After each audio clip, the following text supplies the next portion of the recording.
이작가야의 이야기 공방.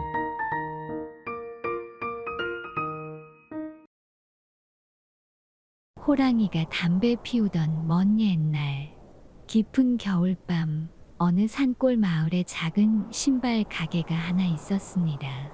지어진 지 오래된 허름한 건물이 바람에 삐걱삐걱거립니다. 가게 안에는 은은한 빛이 돌고 있었고 그 앞에는 신발을 만드는 유장인이 구부정한 허리를 세우고 앉아 신발을 손에 들고 있었습니다. 유장인은 한참 신발을 만들다가 잠시 손을 멈추고 한숨을 내쉬었습니다. 언제쯤 나의 꿈을 이룰 수 있을까? 그의 마음속에는 오직 하나의 바람만이 남아 있었습니다. 자신이 만든 신발로 누군가의 인생이 멋지게 바뀌었으면 좋겠다는 선한 바람이 그것이었습니다. 그런데 바람이 거세게 몰아치던 어느 저녁, 누군가 조심스레 문을 두드렸습니다. 똑똑. 밖에서 누군가 문을 두드리는 소리에 유장인은 천천히 자리에서 일어나 문을 열었습니다. 문 너머에는 계절에 맞지 않게 얇은 옷을 입은 어린 소녀가 서 있었습니다. 붉게 얼어붙은 맨발이 떨리고 있었고 입술도 파르르 떨렸습니다. 혹시 저에게 신발을 만들어 주실 수 있을까요? 소녀는 간절한 목소리로 말했습니다. 값은 나중에 치르겠습니다. 제발 부탁드립니다. 유장인은 매우 놀란 가슴을 뒤로 한 채 소녀의 떨리는 눈빛을 지그시 바라보았습니다. 절박함과 간절함이 담긴 눈빛은 그를 잠시 망설이게 했지만 이내 미소를 지으며 물었습니다. 아니, 이 추운 날 왜 맨발로 걸어 다니는 게요?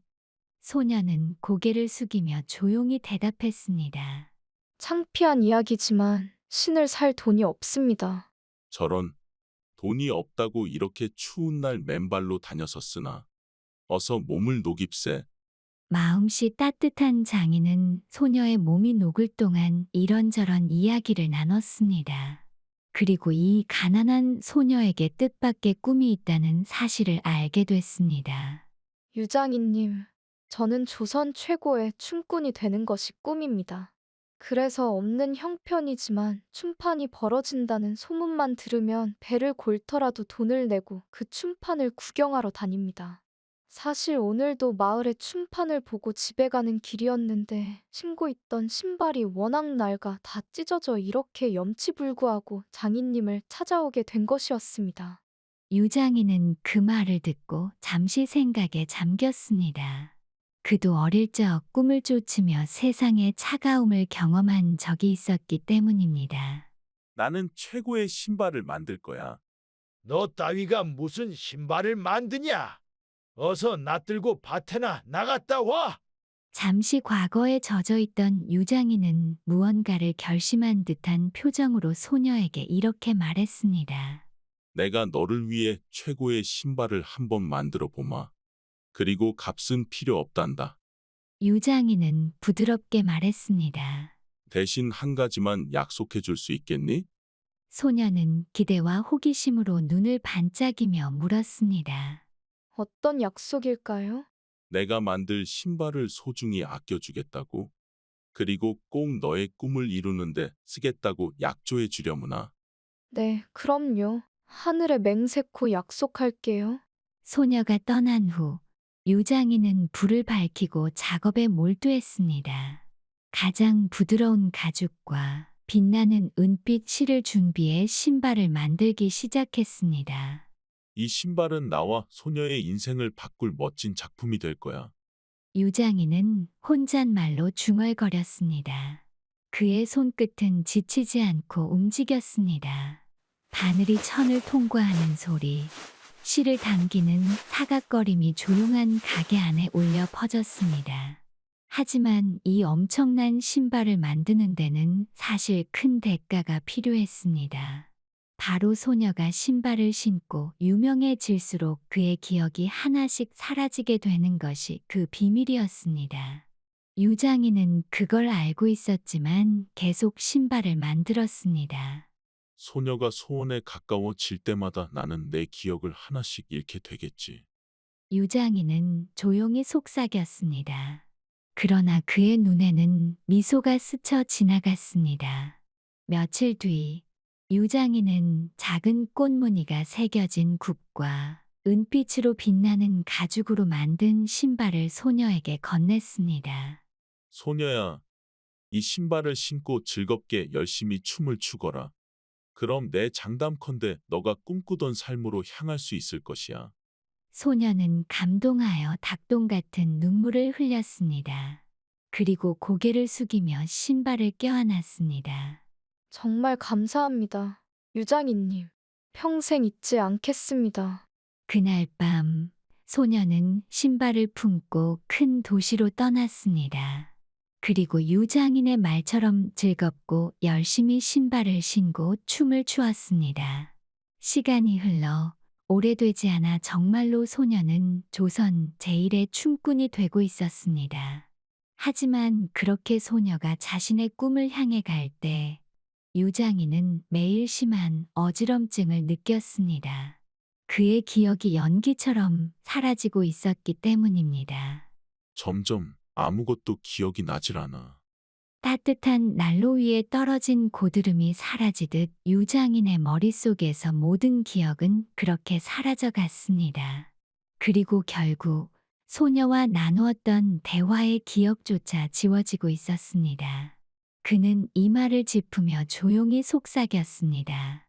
이렇게 다 잊게 되는구나. 몇 년 후, 소녀는 조선 제1의 춤꾼이 되어 다시 유장인을 찾아왔습니다. 반짝이는 비단 옷과 화려한 장신구를 두른 그녀는 환한 얼굴로 가게 문을 열었습니다. 유장인님, 제가 왔어요. 저 정말로 조선 최고의 춤꾼이 됐어요. 제가 꿈을 이룬 건 모두 장인님 덕분이에요. 그러나 유장인은 어리둥절한 표정으로 소녀를 보며 이렇게 말했습니다. 미안합니다. 저는 당신이 누군지 모릅니다. 소녀는 충격에 빠진 얼굴로 그의 손을 잡았습니다. 어떻게 이럴 수가 있죠? 도대체 무슨 일이 있었던 거예요? 소녀는 다급히 유장인의 몸 상태를 살피고 낡은 집을 뒤져봤습니다.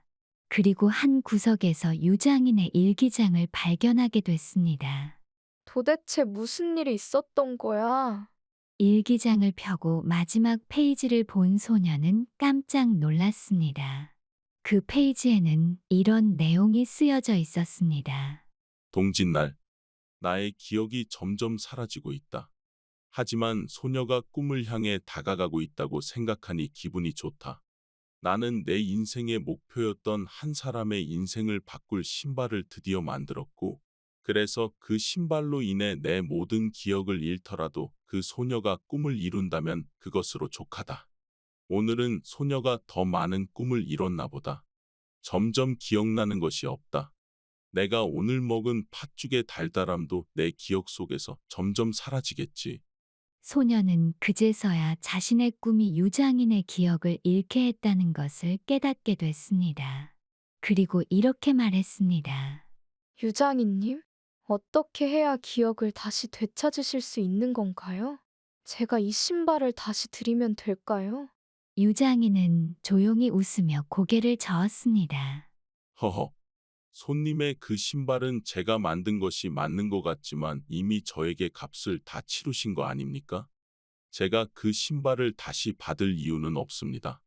저는 많은 기억을 잃었지만 이미 행복합니다. 저에게 돌려주지 마시고 제가 만든 그 신발을 평생 아끼며 신어주세요. 그게 제 소원입니다.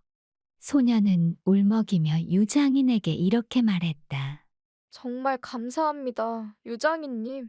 소녀가 떠난 후 유장인은 마지막으로 자신을 위한 신발을 만들기로 결심했습니다.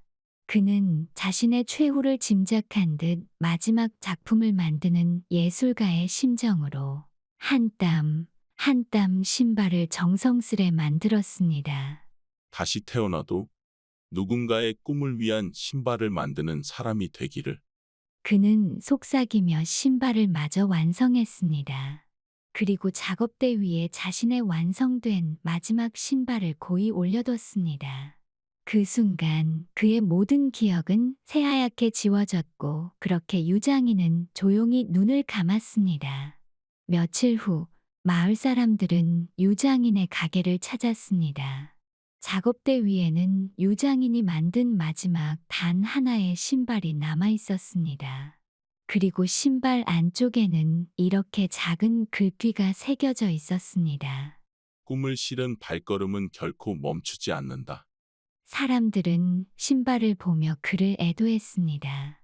유장인은 그렇게 세상에 사라졌지만 그의 신발과 사람들의 꿈을 사랑했던 고귀한 마음은 오래오래 기억돼 전해 내려져 오고 있습니다. 이 작가야의 이야기 공방은 구독자, 시청자 여러분과 함께 완성해 나가는 채널입니다.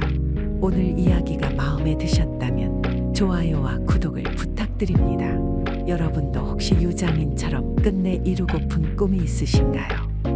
그렇다면 댓글로 여러분의 이야기를 나눠주세요. 감사합니다.